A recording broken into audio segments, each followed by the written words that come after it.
When we compare human rights in Australia to some other countries in the world, it seems like we're doing pretty well. We're able to vote, we've got a pretty good healthcare system, we're allowed to protest without fearing persecution, and we have access to quality services and infrastructure. Unfortunately, not all Australians have their human rights upheld or have access to these resources. Though there are many groups who are marginalised within Australian society, today we're going to talk about the particular human rights issues faced by the Indigenous people of Australia. Previously on this channel, we've talked about Australia's human rights treaties. These are international documents that create some kind of binding international law for the nations that sign them. Today, we're going to look at the impact of a UN declaration. Declarations are generally not legally binding, but do set out the framework under which governments agree to work. The Declaration on the Rights of Indigenous Peoples was adopted by the UN General Assembly in 2007.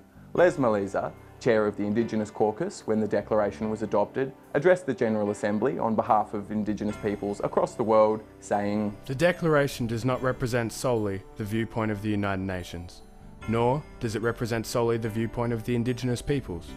It is a declaration which combines our views and interests and which sets out the framework for the future. It is a tool for peace and justice based upon mutual recognition and mutual respect." The Howard government, however, did not vote in favour of this declaration when it was first presented to the General Assembly in 2007. Mal Brough, Minister for Families, Community Services and Indigenous Affairs at the time, said the opposition was because there should be only one law for all Australians and we should not enshrine in law practices that are not acceptable in the modern world. The Rudd government changed Australia's position to support the declaration in 2009, receiving widespread affirmations from the international community for this move.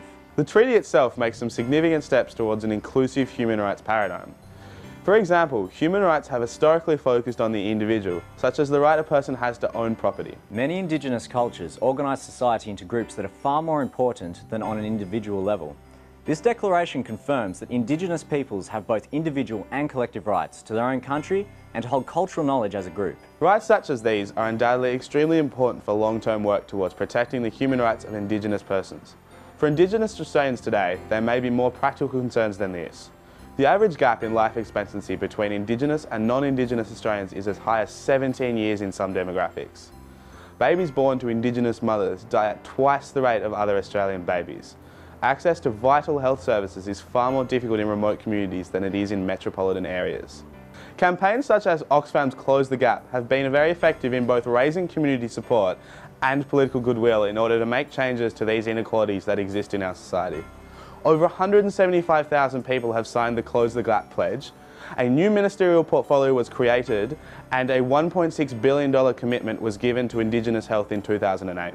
the true challenge now is how to translate this public support and political commitment into real sustainable improvements for Indigenous people living across Australia.